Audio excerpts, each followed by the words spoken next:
purpose of today is to be able to bring about this indigenous renaissance. And are we doing a good job? Just want to make sure. Just want to make sure. Education is definitely the key factor of what we're bringing here today, for things that you don't know or to reinforce the things that you do know.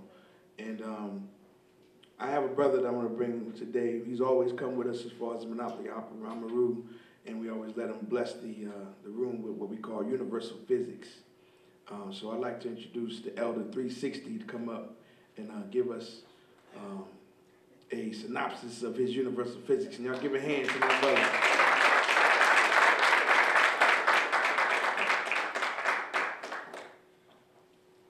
Good afternoon, family. Good afternoon. What I came to bring you today is something that I didn't read from a book, nor did I hear from the lips of another man or woman. It was revelation that I received in meditation. And the same illustration that intelligence that governed the entire universe used to enlighten me is the same information that I will give you. What I came to do today is to bring you the most powerful technique in the universe. The most powerful technique in the universe, I have cussed people out when they came to me and told me, say, brother, you got to bless your enemy. You got to bless those who despitefully use you. You know, bless those who curse you. I said, man, get away from me with that white man tricknology. I said, that's just something to keep black folk passive so they won't fight back. You know, we was revolutionaries then. This was in like 1972, you know, and but in 1977, some information was given to me in meditation that proves that when you bless your enemy or bless those who curse you, you're using the powerfulest technique in the universe.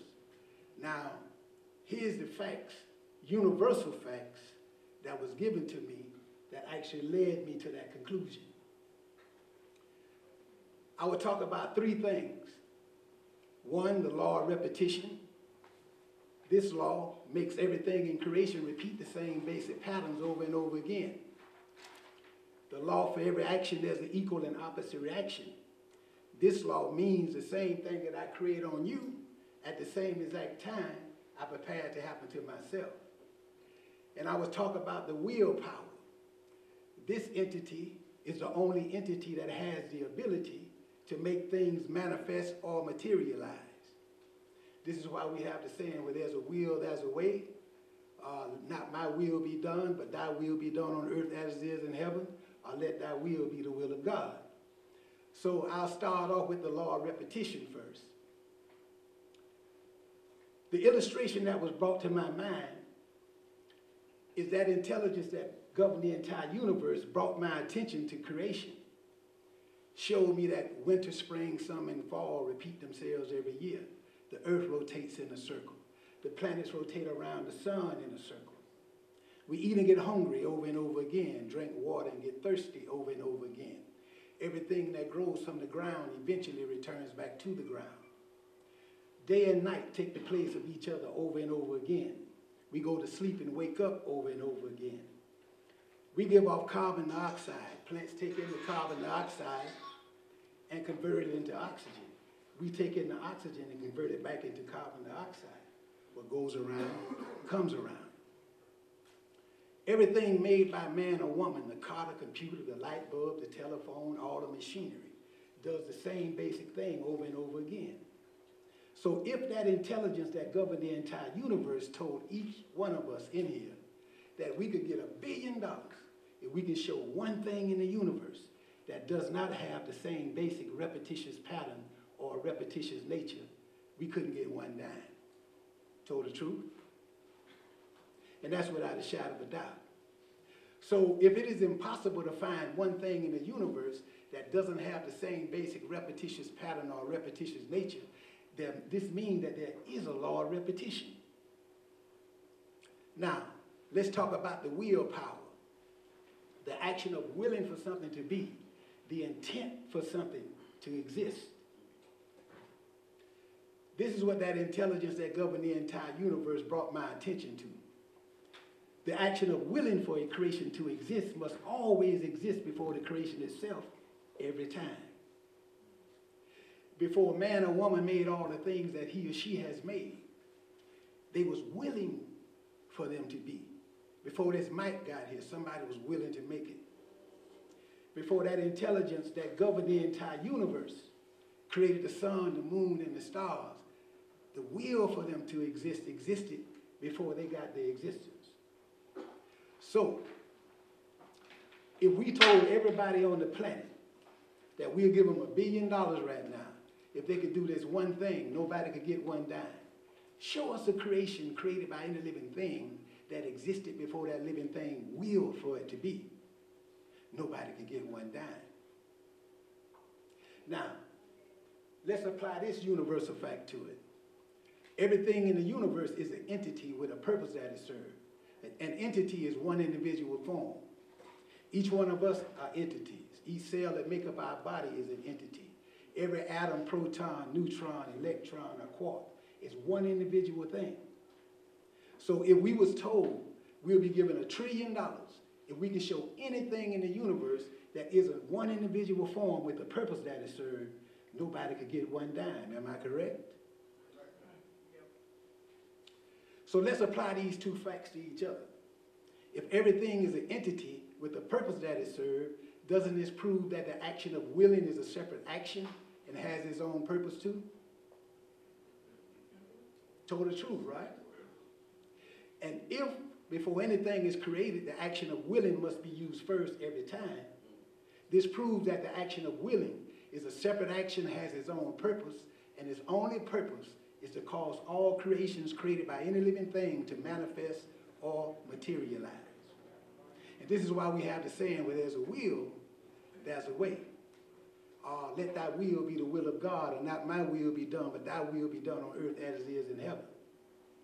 So when each and every individual will for something good or bad to be for another, whether they know it or not, they're using the only force in the universe that is capable of making things materialize or manifest. Last and final fact is this. Everything created by that intelligence that governs the entire universe exists in a variety. If you find one human being, you'll find a variety. One animal, you'll find a variety. One bird, you'll find a variety. One of anything, one atom, proton, neutron, electron, or quartz, you'll find a variety. So if we was told again that we would be given $1 billion just to show anything created by God that doesn't exist in a variety, nobody could get one dime. So this means the action of willing exists in a variety like everything else. Each and every individual here has a will of their own. Everybody in here could will to do something. You can will to sit down, you can will to listen, you can will not to. You can will to drive your car, you can will to go to sleep, will to eat, will to drink water. Everybody can will to do something. So if we was told we'll be given $1 billion if we can show anything created by that intelligence that governs the entire universe that does not exist in a variety, nobody could get one dime. So this shows that each and every individual in here possesses the only force in the universe that is capable of making anything manifest, positive or negative. If there's no will, there's no way. You can't make anything happen without first willing for it to be or having intent for it to be. Now let's talk about the law for every action. There's an equal and opposite reaction. I was asked a question in meditation. The question was this.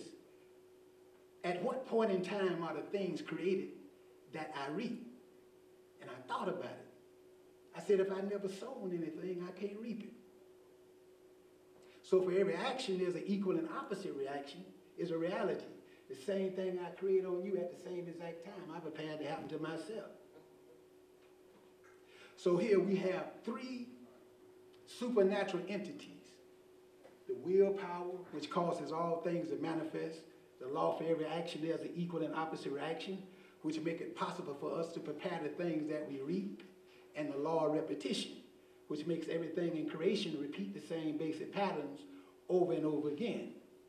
Now that had to be explained to me in order for the Creator to let me see what the power of His technique in the universe is. Now, let's add it up. In conclusion, If you have an east side or a west side, a black side or a white side, a Muslim side or a Christian side, say, we'll keep it like this. Say the east side is willing for the west side to be cursed and have misfortune. And the west side is willing for the east side to be cursed and have misfortune. The action of willing is what makes everything manifest. So curses and misfortune automatically materialize. But for every action, there's an equal and opposite reaction. That means both sides have created a curse and misfortune for themselves to reap. And then the law of repetition will make a curse and misfortune go around for a curse and misfortune. Both sides will suffer automatically without putting forth any effort, without doing exercise and getting in shape, without you going to college for so many years. This automatically happens. Now, say the east side is willing for the west side to be cursed and have misfortune, but the west side is saying to the east side, I will you to be blessed in the way God wants you to be blessed.